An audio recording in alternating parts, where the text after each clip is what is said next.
Hello, আসসালামু আলাইকুম। আজকে আমরা দেখব কিভাবে ডিবি থিম ইনস্টল করতে হয় আর ডিবি থিমে কিভাবে ডেমো ডাটা ইম্পোর্ট করতে হয়। তো সেটা করার জন্য প্রথমে আমরা অ্যাড নিউতে যাব। আর অ্যাড নিউতে যাওয়ার পরে যে ডিবির যে জিপ ফাইলটা আছে divi.zip ওইটা ইনস্টল নাওতে ক্লিক করে ইনস্টল করব। আর ইনস্টল করার জন্য প্রথমে আমাদেরকে যেতে হবে অ্যাপিয়ারেন্স থেকে থিমে, আর থিম থেকে অ্যাড নিউতে গিয়ে আপলোড থিমসে গেলে আমরা এভাবে করে থিমটা ইনস্টল করতে পারবো। তো থিম ইনস্টল করার পরে এটাকে আমরা অ্যাক্টিভ করে নিলাম। আর অ্যাক্টিভ করার পর এখন আমরা দেখবো যে থিমটা কি লেটেস্ট ভার্সন অন করা আছে নাকি লেটেস্ট ভার্সন এখন 4.10.6 চলতেছে মনে হয়। তো আমরা এখন ডিবি থিমের যে আপডেট পাওয়ার জন্য ডিবি থিমটাকে অ্যাক্টিভ করে নেব। সেজন্য আমাকে ডিবি থিমের যে ইউজার নেম এবং এপিআই কি আছে এটা দিয়ে নিতে হবে।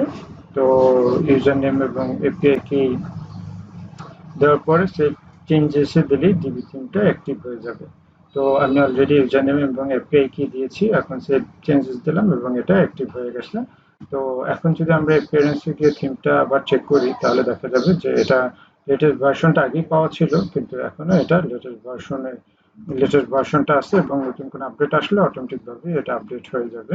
তো এরপরে আমরা যাব পেজে। তো পেজ পেজের ডেমো ডাটা ইম্পোর্ট করার জন্য আমরা প্রথমে যাব ইডিটে। আর ইডিটে যাওয়ার পরে সেখান থেকে আমরা ডিবির যে ব্যাকএন্ডটা আছে সেখান থেকে আমরা এই যে সহজেই ডেমো ডাটা ইম্পোর্ট করতে পারবো। তো আমরা ইডিটে ক্লিক করে এখন পেজটা এডিট করার জন্য আসলাম। ডিবির ব্যাকএন্ডে যাব এখন। যেহেতু এখানে অ্যাবাউট থিম ইনস্টল করা ছিল সেজন্য এই শর্টকাটগুলো দেখা যাচ্ছে। এই এই ডাটা তো আমি রাখবো না, আমি যেহেতু ডেমো ডাটা ইম্পোর্ট করবো সেজন্য এখন এই ডাটাগুলো নিয়ে আমার কোনো চিন্তা করতে হবে না। আমি ইউজ ডিবি বিল্ডারে ক্লিক করলাম। আর এখন ডিবির যে বিল্ডারটা আছে পেজ বিল্ডার সেটা ওপেন হচ্ছে। তো এখানে আমাকে জিজ্ঞেস করবে যে আমি কি আগের যে কন্টেন্ট ওদের যে রেডি রেডি করা যে টেমপ্লেটগুলো আছে ওখান থেকে আমি ডাটা ইম্পোর্ট করবো কিনা। তো যেহেতু আমি প্রিমেড যে লেআউট সেটাই ইউজ করব সেজন্য আমি এখান থেকে প্রিমেড লেআউটটাকে সিলেক্ট করে দেবো। আর এখানে ক্লোন এক্সিস্টিং পেজ বা এক্সিস্টিং কন্টেন্ট এগুলো আপনারা আপনাদের প্রয়োজন মতো ইউজ করতে পারেন। যেহেতু আমি আগের প্রিমেড লেআউট ইউজ করব সেজন্য আমি এই লেআউটে যাব। আর এখান থেকে লেআউটে যাওয়ার পরে আমি এখান থেকে ওদের যে আগের করা টেমপ্লেটগুলো আছে ওখান থেকে আমি একটা পেজ ইম্পোর্ট করব। তো আমি যেহেতু ডিজিটাল মার্কেটিং এর উপরে একটা পেজ ইম্পোর্ট করব সেজন্য আমি ডিজিটাল মার্কেটিং যে পেজটা সেটা খুঁজতেছি। তো ডিজিটাল মার্কেটিং পেজটাকে আমি ইম্পোর্ট করব। তো এখানে এটা সফটওয়্যার মার্কেটিং না, আমি খুঁজতেছি ডিজিটাল মার্কেটিং। তো ওদের অনেক মানে রেডিমেড টেমপ্লেট আছে অলরেডি করা এবং অনেক সুন্দর। সেখান থেকে আপনারা আপনাদের প্রয়োজন মতো ইউজ করতে পারেন। তো যেহেতু এই যে ডিজিটাল মার্কেটিং এটাকে আমি ইম্পোর্ট করব। আর ইম্পোর্ট করার জন্য এই পেজটার মধ্যে আমি ক্লিক করব। ক্লিক করার পর এখানে ওদের এই পেজ যে কন্টেন্টগুলো আছে সেটা লাইভ যদি আমি ডেমো দেখতে চাই সেখান থেকে দেখতে পারি। আর যদি আমি এটাকে ইম্পোর্ট করতে চাই ইউজ দিস লেআউটে ক্লিক করলেই এই টেমপ্লেটটা আমার পেজের মধ্যে চলে আসবে। তো আমি ইউজ দিস টেমপ্লেটে ক্লিক করলাম এবং এই কন্টেন্ট কিন্তু আপলোড নেওয়া অলরেডি শুরু হয়ে গেছে। তো এই কন্টেন্টটা আপলোড নিতে কিছু কয়েক সেকেন্ড সময় নেবে। তো এর এর মধ্যে যেসব কন্টেন্ট আমরা ডিজিটাল মার্কেটিং পেজে ডিবির টেমপ্লেটের মধ্যে দেখতে পাচ্ছিলাম সবগুলো কন্টেন্টই এখানে চলে আসবে। আর সব ইমেজ এবং সবকিছু এখানে চলে আসবে। আমি আমার প্রয়োজন মতো এখান থেকে পেজগুলোকে এডিট করে নেব আর কি। তো অলরেডি ইম্পোর্ট হয়ে গেছে এবং সব ডেমো ডাটা এখানে চলে আসছে।